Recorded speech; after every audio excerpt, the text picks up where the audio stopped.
All right, welcome everyone. My name is Carlos Medina, pronouns he, him, his, and I am the Learning Services Manager at Catalyst of San Diego and Imperial Counties. And so if you haven't heard already, today San Diego Grantmakers is officially changing our name to Catalyst of San Diego and Imperial Counties. And this new name better reflects the region we stand for, the action-oriented ways in which we engage, as well as the diverse community of funders that we've grown to be. And I'd like to welcome you to today's webinar, Investing to Create Equitable Jobs. I will be starting us off today, and I'm just going to give folks 1 more minute to join us, and then I'll kick us off with some housekeeping elements to get started, and then I'll hand things over to our Director of Impact Investments, Robert Foster. So sit tight, we'll get started in 2 shakes. Thank you.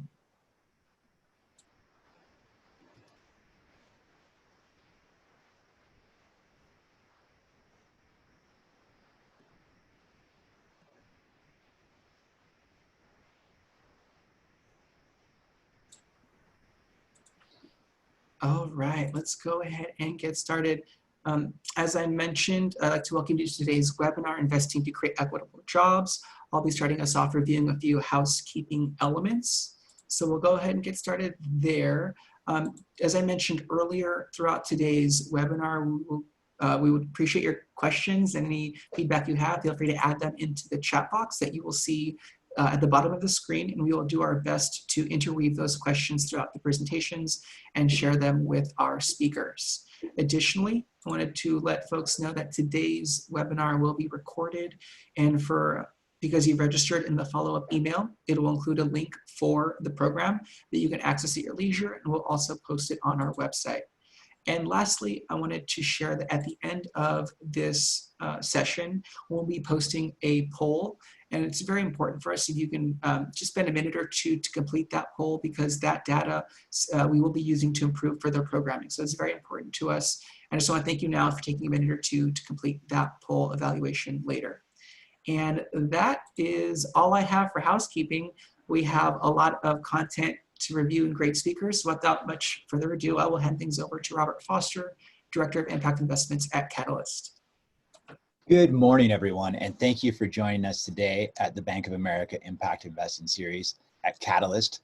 As some of you might recognize, we're not calling ourselves San Diego Grantmakers anymore, because as of today, as Carlos mentioned, we are Catalyst of San Diego and Imperial Counties. And one of the reasons we did that is because we're catalyzing funding, not just grant making. And that is a demonstration of our commitment to impact investing here at Catalyst. And we believe that activating all forms of capital to further the mission of organizations is critical, especially at this time when resources are finer and needs are greater. Today, we're going to be talking about perhaps one of the most exciting topics of the entire Bank of America series, and that is creating equitable jobs. And the reason we pick this is because as we move out of the COVID economy and into the next phase, it's important that we build back better. That's a phrase that we often hear, and sometimes it's a bit of a whitewash. But when it comes to creating equity, equitable jobs is where it begins.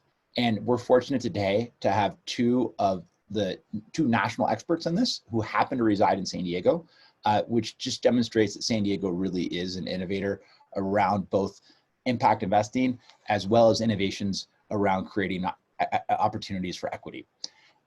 Before we dive in though, I want to bring on Chris Hoff, who's with Bank of America. And Bank of America has a history and a deep commitment to creating equitable jobs and supporting equitable workforce development.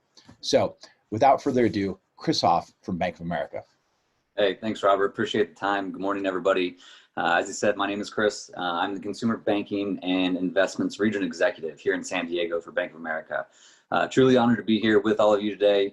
Love the partnership that we have with you guys with Catalyst, and really just can't believe this year is almost over, and that it's the last session of our Impact Investing series here in 2020. When I think about this year, I mean, just what a year it's been. All the ups, all the downs. Some people have had some really bad years. I'm very fortunate that I had a really good year, actually. I got a promotion, I got married, so lots of good things happening. But obviously in a different time. The wedding was 3 people. It was me, my wife, and the photographer. So a little bit different than I think what might normally have been if it were a different year.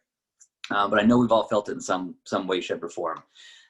We've definitely been faced with challenges, but I would like to look at those as a road to new opportunities. You know, job security is key focus during the time of turbulence and uncertainty. And at Bank of America, we understand that during these unprecedented times, we really need to push forward. We need to create opportunities and do our part for economic progress.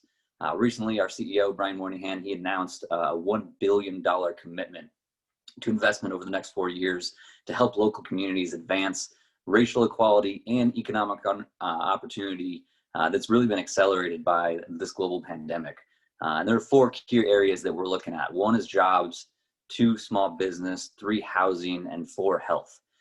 So locally, we're going to focus and work with you guys and local partners to provide job training, like you're talking about, Robert, upskilling and reskilling workers that might have been out of work for a little while.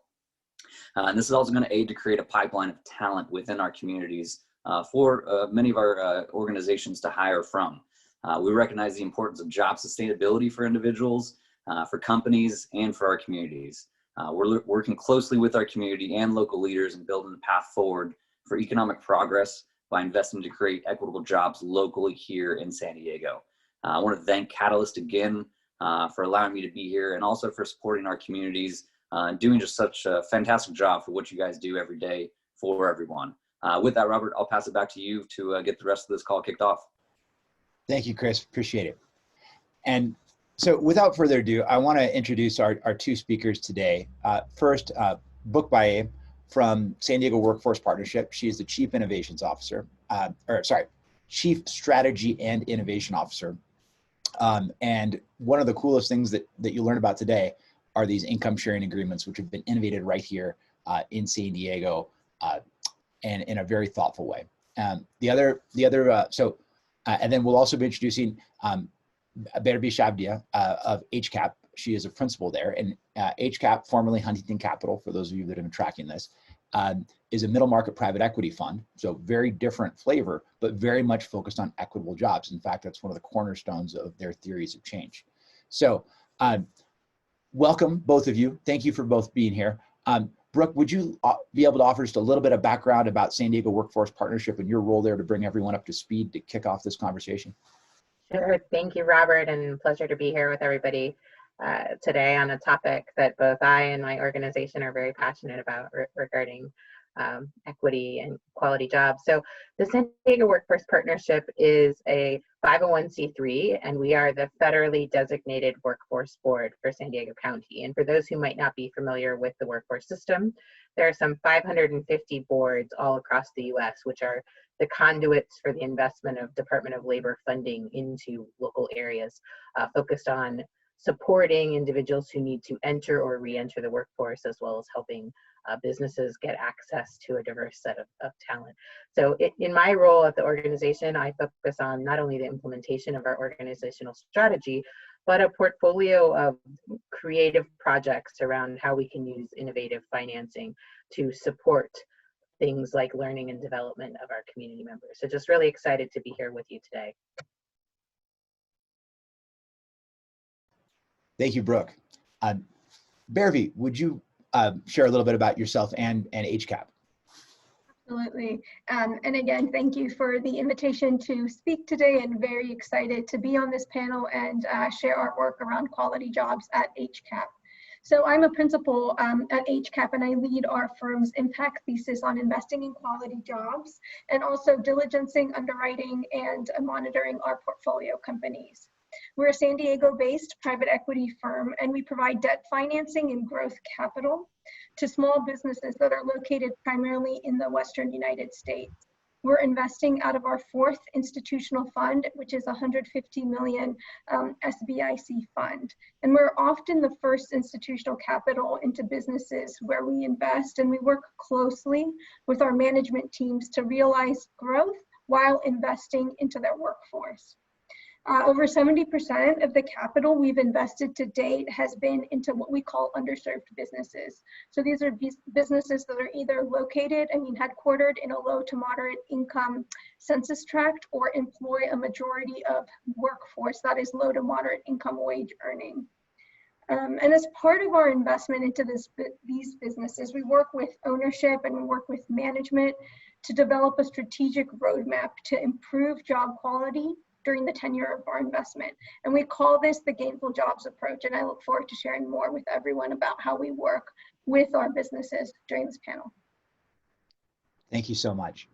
So we all read the newspaper. Some of us even might scroll on our phones when we wake up in the morning and look at the news. And when we do, we often see headlines talking about the division that's growing in inequity in this country. And we also hear about the need for inclusive growth. And we view that quality jobs and equitable jobs is a way to address that. But where does the rubber meet the road, and how do we understand that? So the question I have for our panelists right now to kick off is, Brooke, can you tell me what a quality job is, and why does it matter when we think about this frame of inclusive growth? Thank you. So oftentimes when you hear people talk about quality jobs, what we hear in the workforce space is really a focus just on wage. And so when we think about it as an agency, we actually think about three different buckets. The first is job necessities, right? These are things like living wage, but it's also safe working conditions, ensuring that positions are appropriately classified, that there's HR infrastructure, that there are stable schedules. Then we think about a bucket which are job opportunities. These are the things of learning and development, the opportunity for empowerment, advancement, and support for the individuals that are part of that organization. And then finally, job features, which are a set of things ranging from health and wellness to access to childcare, time off, the way that employees are able to engage, that all of these aspects are really indicators of a quality job, right? And job necessities are something that we view as the floor, right? The lack of these things really causes harm to the individual, whereas job features are going to depend on individual situations. So someone who has children and may be particularly concerned about access to childcare. Somebody else might be looking for other features, but these come together to create a quality job for the individual. And we fundamentally believe that quality jobs really are a cornerstone for equity. What we've seen even prior to the COVID pandemic is that disproportionately individuals of color were locked out of jobs that were not only at living wage, but provided a lot of these assets. And we've certainly seen the impact of that as folks were laid off during the pandemic, and as we look to restart the economy in many ways. And when you think about where we are as a state of California, we see when we look at the data that $17.65 is living wage for a single individual, and yet we have Brookings data that shows that nearly half of Californians are at $18 an hour or lower. So it's incredibly important to the growth and the vibrancy of our community that folks are in quality jobs. It's important from the health and stability of our families and for the economic mobility of the individuals. It's really a cornerstone of allowing us to have inclusive growth and an equitable community here in San Diego. Thank you, Brooke. Bhairavi, can you talk a little bit about quality jobs from the viewpoint of HCAP and your investment thesis, and how you see that change affecting the broader community as you make your investments?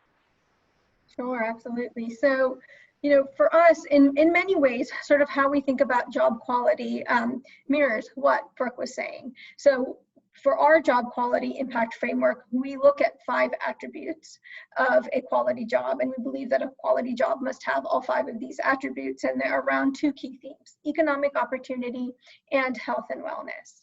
So within economic opportunity, we look at 3 different components. The first is broad-based participation. So this is sort of looking at, is there a way to have employees gain access to wealth creation mechanisms outside of income? So this could be, stock ownership or bonuses for a 1K plan, sort of a wide range of options there. The second is looking for opportunities for advancement. So this is sort of on-the-job training, but also, for companies that we have where, there's sort of a floor level staff, is there a path to sort of, career progression? Maybe you start off working, at a sort of entry level job, and then there's a path into sort of management. And then the last thing we look at is we look at sustainable livelihoods, which is pretty much a living wage, right? So we look at, do our employees earn a living wage? And we use the MIT data for living wages. And then within health and wellness, we look at paid sick leave. So this is, much more than just PTO, but this is access to parental leave, access to leave to be able to care for a loved one. And then we also look at wellness, so healthcare, on-site, off-site wellness. So for us, when we think about quality jobs, the first is really, we think it matters for business performance. I think Brooke highlighted this really well, but, I want to underscore it. For us, when we look at our businesses, we see quality jobs leading to increased employee engagement, increased productivity, lower turnover, and really the ability to recruit high quality candidates. Where we invest in the sort of lower end of the middle market, our companies aren't out there necessarily paying the top dollar for these jobs. And so, when we're investing with a lens of investing into growth, key to that is being able to recruit and retain key talent, and investing in your workforce, having a great workplace culture are just critical to that. We see that. We see that in the growth of our portfolio companies. We see that in, our exits in these investments. And then, the second is when we look at quality jobs within our portfolio, we also look at communities. I think it's really important and to think about sort of how the businesses in which we invest, because they're often located in low to moderate income census tracts, the impact that these jobs have on local communities. I'd like to highlight sort of, a really interesting index, which is called the Distressed Communities Index by the Economic Innovation Group. And it combines 7 sort of distinct and complementary socioeconomic indicators into a single score. And this depicts how economic well-being in a community compares to its peers. And there are, a number of factors that are addressed here, but it's really the lack of businesses and jobs in these distressed zip codes that stand out as particularly urgent. And, we feel that by investing in jobs, we are able to further help improve communities. Thank you for that context. And one of the things you've been talking about through those metrics is around impact and how you think about it and how you see it. Here in the grant making world, or in the catalyst world as we're now seeing, we think a lot about deploying capital all the time. And most of the times as grant makers, the idea is that you give capital and your expectation is 100% impact and 0% return. And as we move into the impact investing world, we start to think both about return and impact. And it gets a little tricky when we start to talk about how we measure that impact. A lot of the tricks of the trade we know as grant makers, because we think about that. We talk to our grantees all the time and ask them to report.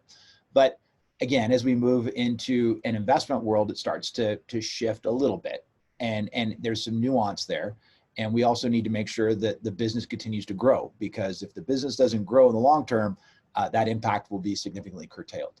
So Brooke, when you think about impact for your organization, especially around the ISAs, where there will be an investment opportunity in the not so distant future, I presume, or it could be, can you talk about how you think about impact and how you measure it, especially from the frame of those that are just getting into the field?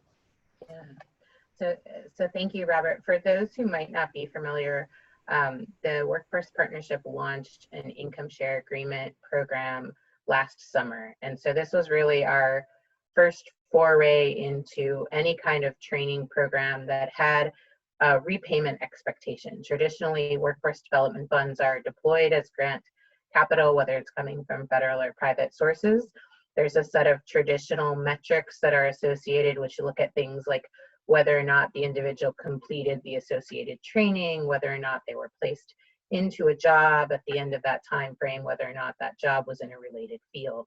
The income share agreement program goes beyond that, right?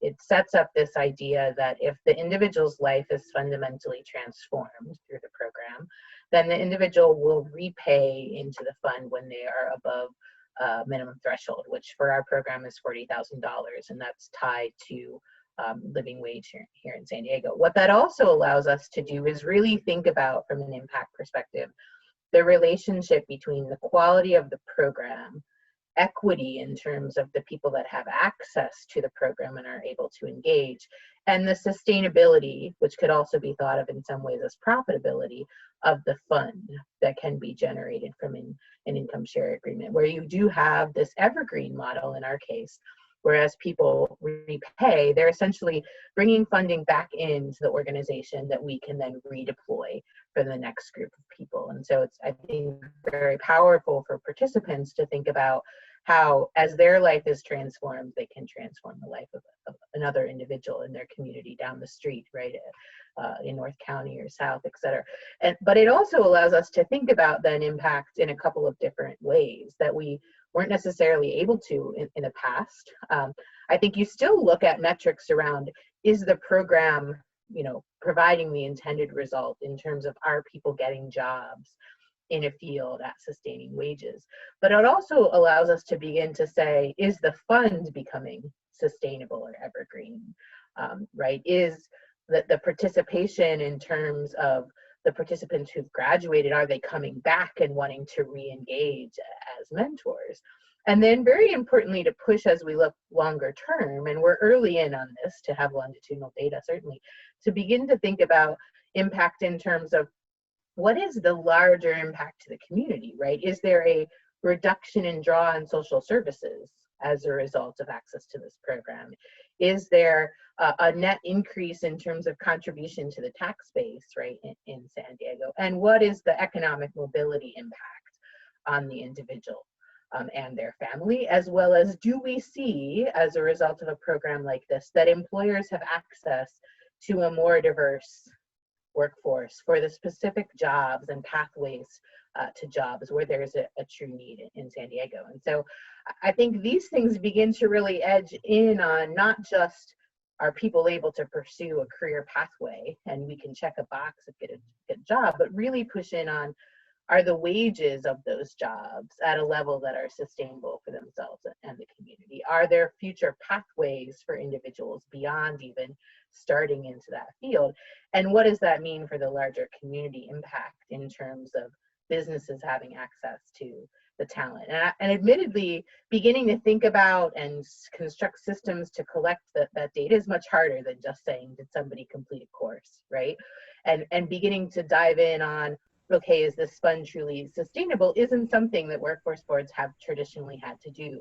But it's something we've stepped into in a lot of ways are early on, a year and a half or so, because we believe it's going to take that public-private partnership. And I think this is something that, Grantmakers now Catalyst thinks a lot about, to really have the transformational impact here in San Diego. And so that's the way we're really thinking about impact, and keeping center of mind that, like, you're always going to have that relationship between the equity in terms of access, the quality of the programs, and the sustainability of the fund, right, at the end of the day, and making sure that you're creating programs that are truly participant-centric in terms of the necessary protections and supports that need to be in place, that are not creating unnecessary barriers to entry for those who are already experiencing barriers, but at the same time structuring things to say, we believe that investing in people's potential, investing in their desire to contribute as part of the community is a good investment and can produce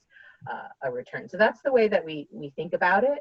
And we're just excited to see, we've had our first class graduate from the ISAs. We have a second class graduating in December. Admittedly, our first class graduated into a pandemic, so there's lots of learnings that we're having. But I think it's been a really important shift in the way that we can look at the relationship between the programmatic work that we've done traditionally about supporting folks who need access to jobs and the role that other kinds of capital can play. Right now, the fund is philanthropically funded, but you can see how, as with time, we could prove out that yes, it's an evergreen, that then really opens the doors to bring impact capital from organizations like HCAP or others to the table in this sort of strong public-private partnership. Because I believe at the end of the day, to tackle these really tough challenges that we're talking about, to really fully support our community, those are the kinds of partnerships that it'll take. So those of you in the audience, just to recap, those are income share agreements or ISAs. And in the coming years, these will be a best-in-class impact investing product. That's our prediction here at Catalyst. So just know you heard it from here to here on the Bank of America Impact Investing Series first. Obviously, workforce partnership, very, very critical to have those measurement frameworks. And obviously, Brooke, as you said, you've got to think about how does this lower the taxpayer burden? That's something that an agency needs to think about in many ways, and also just the genuine good that you're creating in communities for development. Now, as a middle market private equity fund at HCAP, there's a similar set of ethos that they share, but a different approach to it. So Bhairavi, can you talk about how you measure impact at HCAP and how that factors into your investment decision processes? Yeah, absolutely. I think we are at a very sort of different end of the capital stack. We are, looking to generate market rate returns. Our limited partners are foundations that invest in us through their MRI programs. There are banks that invest in us for CRA credit, and there are sort of high net worths and family offices that invest into us, given our impact focus on quality jobs and our investment strategy. And so, as we look towards our impact approach, we really, do balance sort of market rate returns with investing into quality jobs. And we don't believe that there needs to be a trade-off there. I think what we look at it is more from an operational sort of framework. How do we create and roll out an operational impact framework across our portfolio? And, a large part of that is around transparency. It's around collecting, analyzing, and reporting data around specific job metrics and performance. And, we have partnered with Tablecloth, which is a local San Diego company, to further enhance our impact analytics platform. Part of that is directly integrating into the HR systems of our portfolio companies and being able to pull employee level data directly. I think, one of the things that we found is sort of where we invest in the, small business marketplace, oftentimes there isn't a very well developed HR function within these businesses. And we have to be really mindful about sort of how we collect data and the bandwidth of our portfolio companies. And what we've done is try to sort of change our narrative from one of, data burden to how can we provide tools and resources to our portfolio companies to invest in quality jobs. A large part of that is also being able to integrate these types of conversations into our board meetings. And so, with each of our board meetings, we have a section around the gainful jobs approach, which is really, laying out a strategic roadmap when we invest around these are actionable steps to improve job quality, and being able to measure progress on those metrics and being able to report them and build that accountability across all stakeholders at the table. Fantastic. So as you can see, two very different approaches, but all going towards that same end. That's all the more important as we think about building back better and creating this more equity in the workplace. So on that note, impact investors in general are thinking about equity more now than ever. And this is not, just to be clear, the equity investment that we would make in ownership of a company, but equity in the sense of having a quality, or not necessarily quality, but it's a long discussion, but thinking about a more equitable society. So when we think about that framework of a more equitable society, it's important to integrate both ethnicity, gender, socioeconomic status, and ability in order to think about the impact that we're creating. Because as many in the sociology field are getting us more familiar with, there's this idea of intersectionality. how those different dimensions intersect has a big outcome on our overall thesis of impact. So Brooke, can you talk about how those 4 factors build into your theory of change at San Diego Workforce Partnership, especially as it applies to the income share agreements? Yeah, thank you, Robert. I think this is something that's really top of mind for us, right? This issue of equity is something that's always been really inherent in workforce development. But I think the current time, right, has engaged new conversations around a topic that really needed new focus. And we think about equity in terms of how are we listening to the people that we're serving? How are we learning, growing, and adapting as a result? And what actions are we taking to really bring those things to life in a way that is meaningful for the individuals that the programs are intended to serve? And so I think the first thing that's really present for me as I think about this, and I have lots of opportunities to engage with both impact investors, all different kinds of funders and investors, is the idea that first and foremost, there's not one big solve. It's not one big issue that brought us to the point where we are. And it takes daily focus in each investment that is made, in each program that is launched, to ensure that we are looking at it from the perspective of access to the services that are needed, right?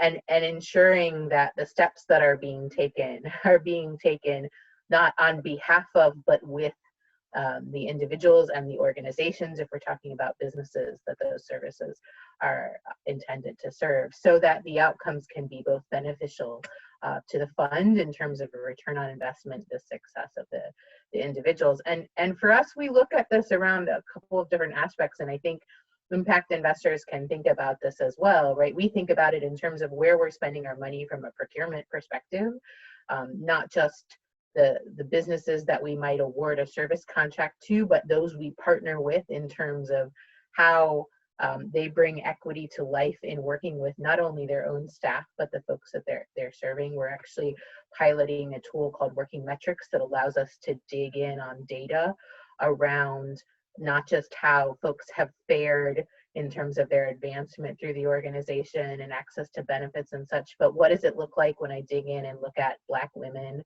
or, you know, an Asian male, really starting to get our arms around the data.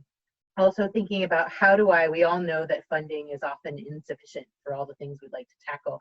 How do I really prioritize the investments that I'm making or that you're making around those that are not only targeted to serve the communities that have often been blocked out, but coming alongside of businesses who prioritize those types of things. So whether that is giving the businesses first access to participants coming out of our ISA program, whether that is things we've been exploring around employee ownership, where the workers are actually getting direct access to benefit from the results that are coming out of the company. It's prioritizing capital in those types of programs that not only are well intended in terms of the value of the organization, but the actual programs are digging in on steps that can be taken to make a change. And so when we think about equity in the ISA program specifically, we started by looking at things like, how do we determine who gets access to an ISA? And how do we make sure things like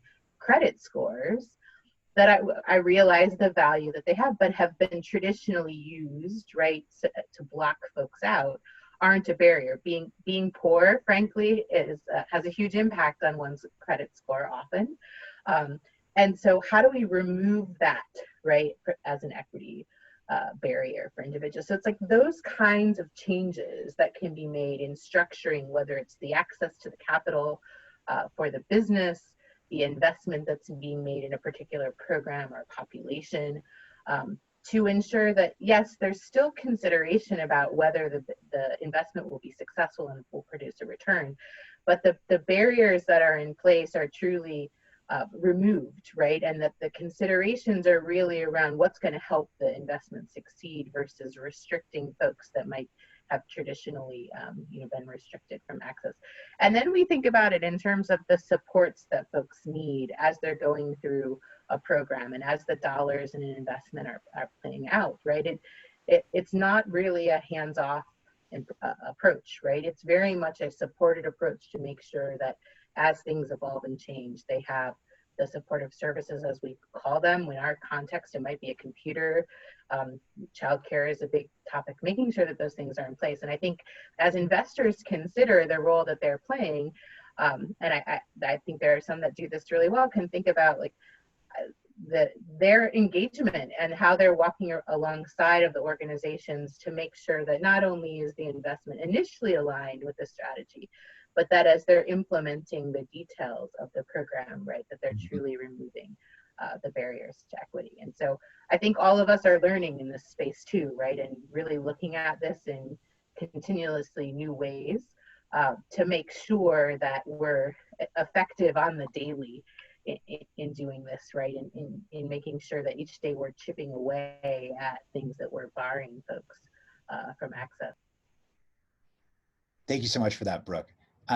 Again, just to take us back, the idea that Brooke was tackling and that we're getting into here is the idea of how we integrate the intersection of race, gender, socioeconomic status, and ability in the impact thesis of the organization. So Bearby, can you talk a little bit about that in the context of HCAP?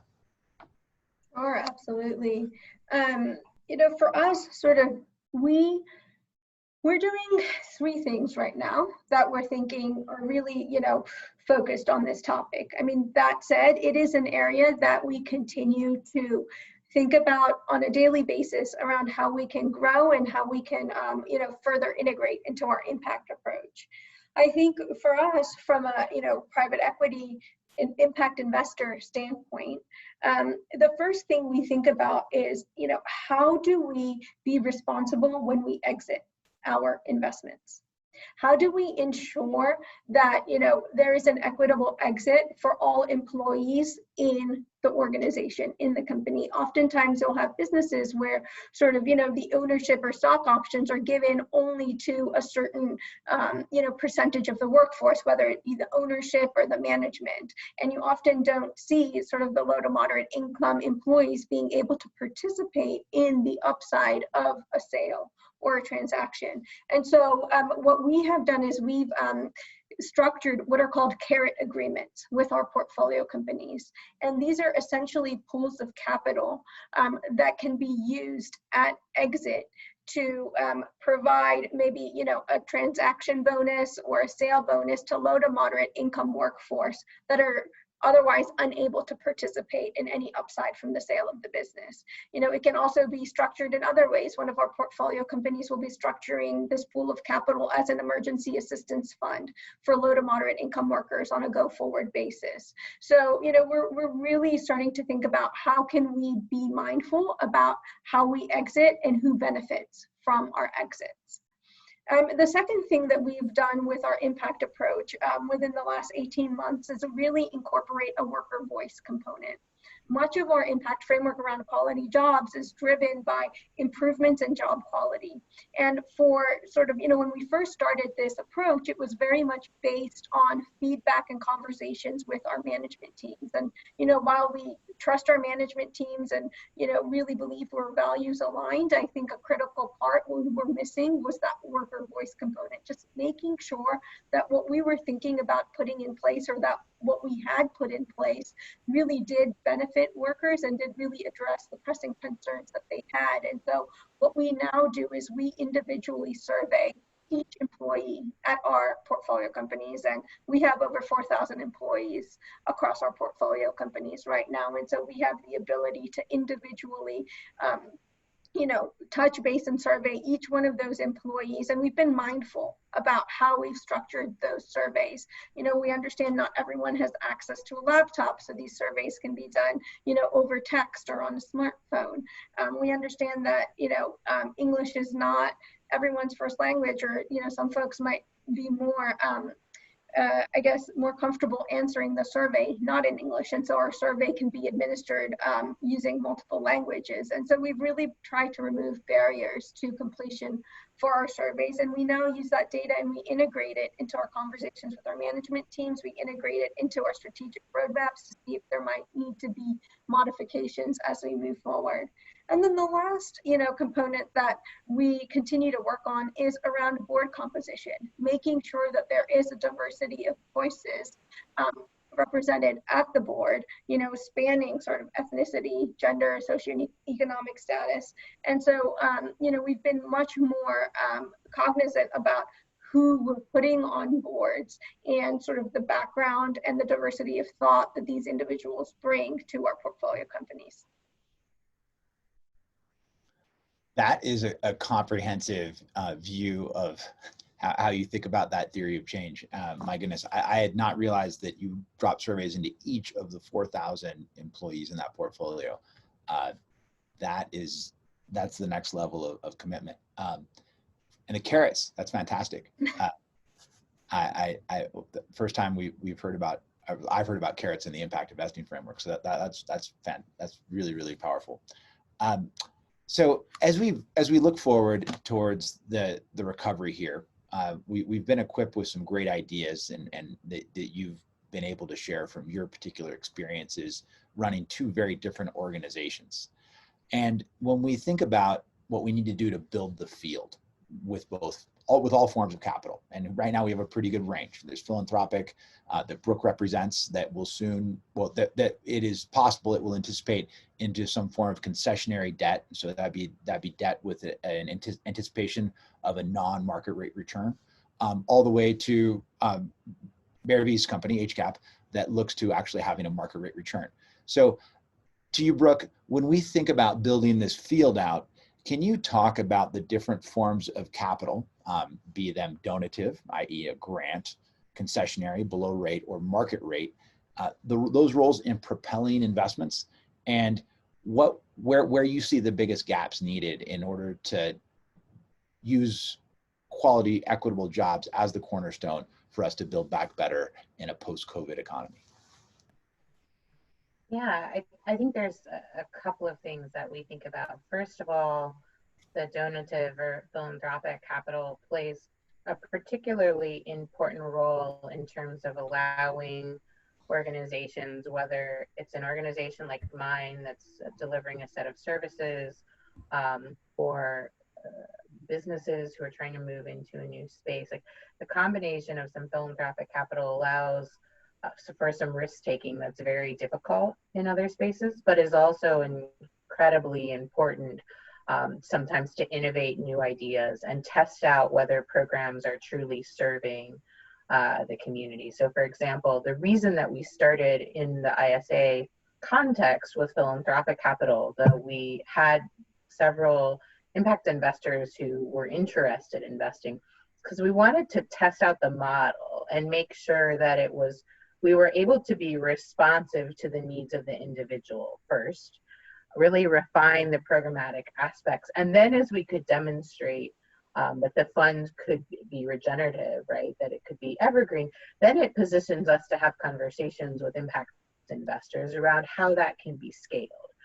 And we went in very much with the perspective that the scale isn't going to come from the philanthropic capital. The scale will come from looking at whether it's concessionary or eventually even at larger scale market capital, but the ability to sort of test out and get the framework and the context right in terms of making sure that it was truly serving the individual, that space was provided, right, by starting first with philanthropic. And I think that is true with a lot of investments that you may be looking at making around quality jobs, particularly when the change that needs to happen hasn't been done before in that industry or for that population, right? There's some risk taking that has to happen to really get it right.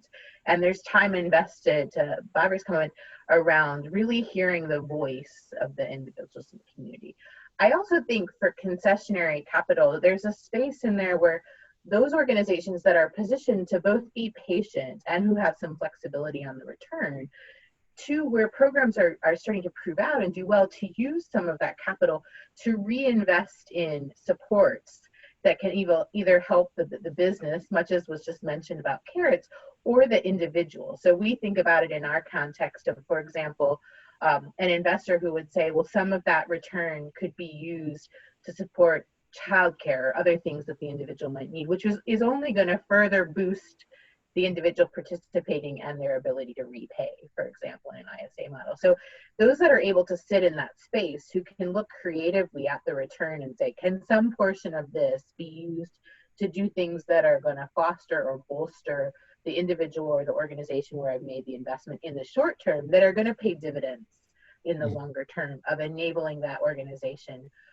to repay and also to be a strong proponent for it. And then I think ultimately market capital, right, as programs like ISA, we're actually exploring right now through a grant from the Rockefeller Foundation, whether the ISA model could be used to take defaulted debt, convert it using an ISA, pair it with workforce development services to help people get back on a path to economic mobility. Like, if that proven out would get to scale, that's where market capital can become really important, because the philanthropic and I think even the impact investment to a certain extent is going to need to come alongside of the market capital if we were truly talking about tackling some of the issues we have around debt, for example, education debt in the US. And so when we look at it, we look at this kind of a blended capital stack for a lot of the work around quality jobs that is going to enable capital that can allow you to take a little bit of risk, capital that can be creative in terms of bolstering and supporting the success in the short term for long-term results,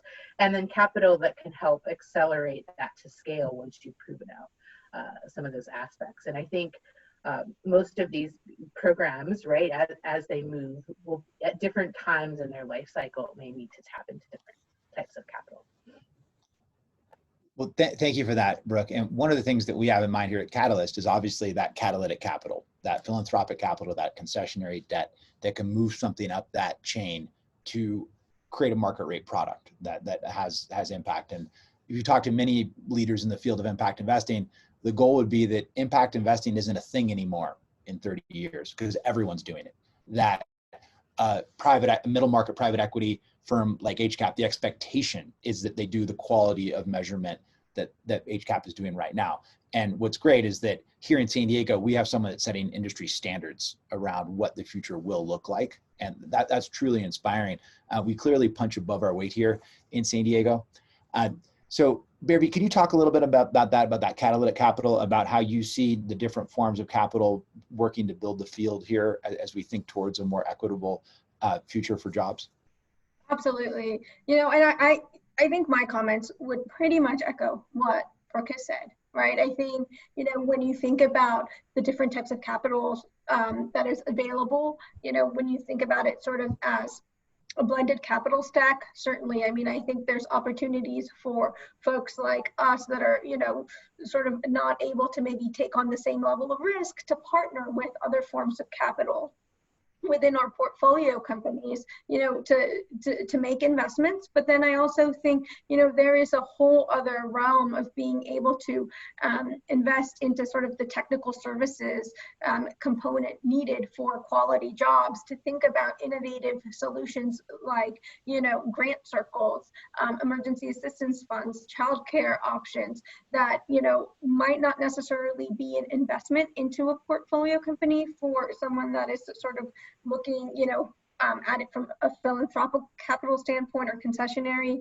capital standpoint, but the ability to kind of prop up these new types of, you know, businesses or these new types of models that then are able to provide those services to sort of other folks, right, that are looking at investments from a more market rate return standpoint. I think, you know, when we think about investing into quality jobs from a market rate return standpoint, you know, that is oftentimes one of the biggest questions that comes up is that, okay, you know, there are tremendous financial, you know, incentives or financial reasons to invest in your workforce, but there's a cost of capital associated to do that as well.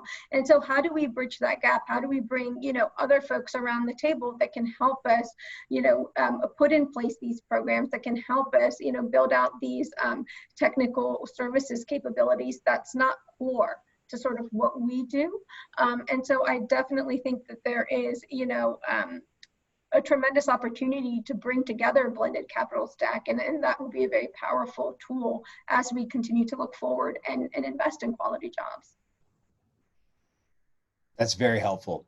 So right now we've got here within San Diego grant makers and our broader audience, which actually extends up to Northern California.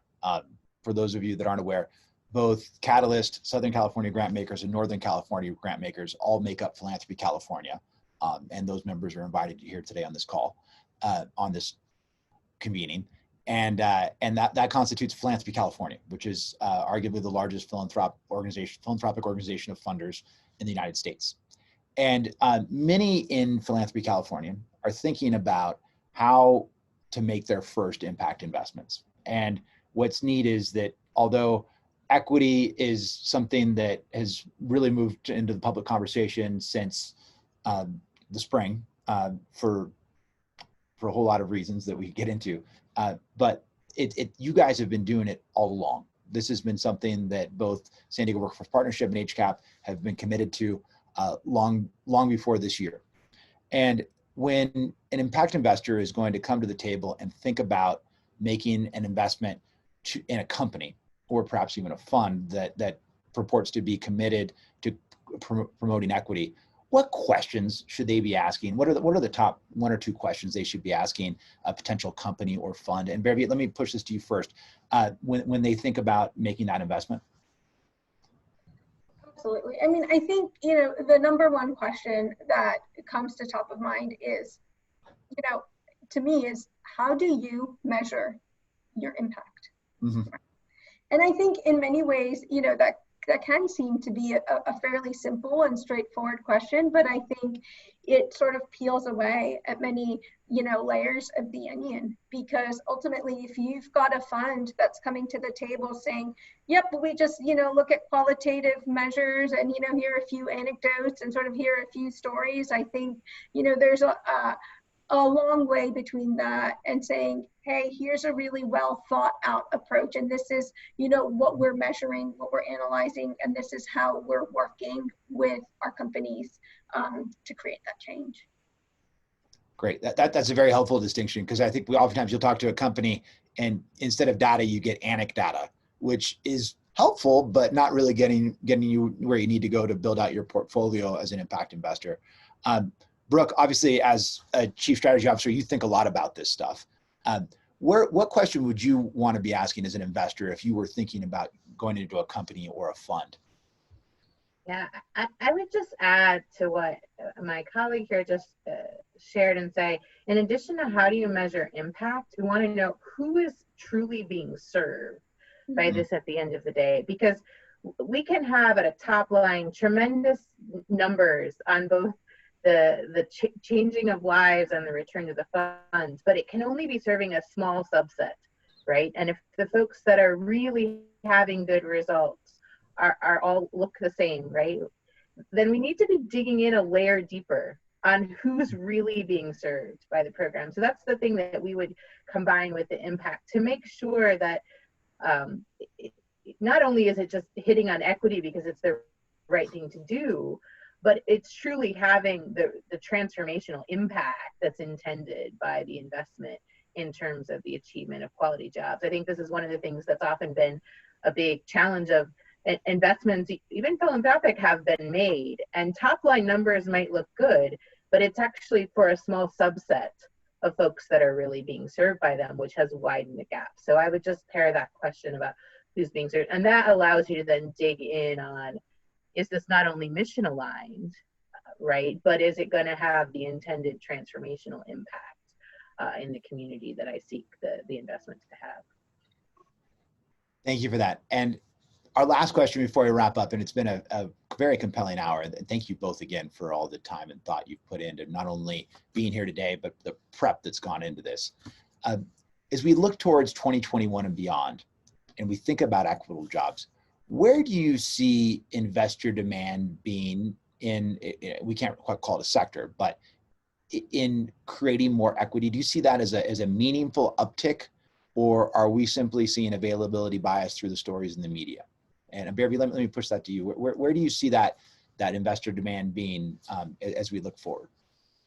Yeah, no, I mean, I think, so that's a great question. And I think it's something that I'm sort of, trying to think through right now. I think certainly in the private equity space, you are certainly seeing a lot more around diversity in fund managers.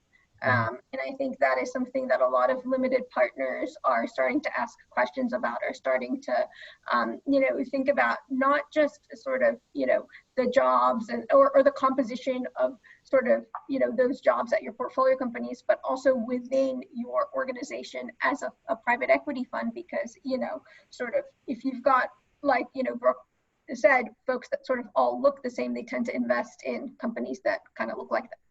And so, how do we think about that from a private equity standpoint? And I also think we are starting to have more conversations with, foundations, with banks, with the sort of, the government through the SBA around investing in quality jobs. And I just think what 2020 has highlighted is that, we had, about half of the US workforce between 18 and 64, being low wage prior to the pandemic. And I think this has just highlighted a lot more economic uncertainty.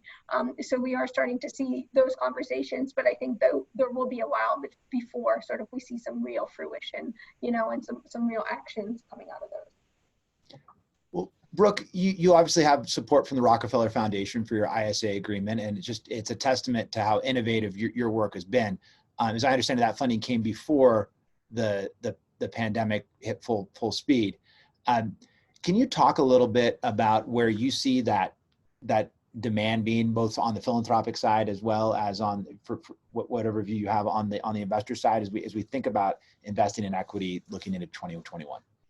Yeah, I would say it kind of falls into three buckets for us. Number one is how we can rapidly reskill folks who have been impacted, whether it's that their entire industry or their set of occupations can quickly get the skills that they need to enter or re-enter the market. The second is digital access and digital literacy. So to points that were made earlier, right, if folks don't have a phone or a computer, they can't even participate in the program. And right now you can't interview for a job, access services, log into your bank in many cases without access to technology. So that's, since those services really aren't ubiquitous right now, there continues to be investment need around that, both from a governmental perspective as well as thought when investments are made to ensure that there's funding in place or programs in place to make sure those things are present. And the third is that we see a continuous and growing divide between occupations like technology that have traditionally not been very diverse, and a lot of our service sector jobs that have been highly impacted. And so investments in the pathways that are necessary to help people take the skills that they've gained and convert them into those jobs that truly have economic mobility potential are really critical right now. And I think impact investors and the investments they're making in companies as well as in programs will play an important role there, because the companies need to be thriving in order to have a workforce, right, that they're able to deploy and to provide those quality jobs, and the individuals need to be equipped to participate as part of that. Thank you so much for that. And thank you, Barry from HCAP and Brooke from San Diego Workforce Partnership, for being with us today and talking about the importance of quality jobs being a cornerstone of our economic growth going forward, and also our need to create equity across the board as we build back from this pandemic.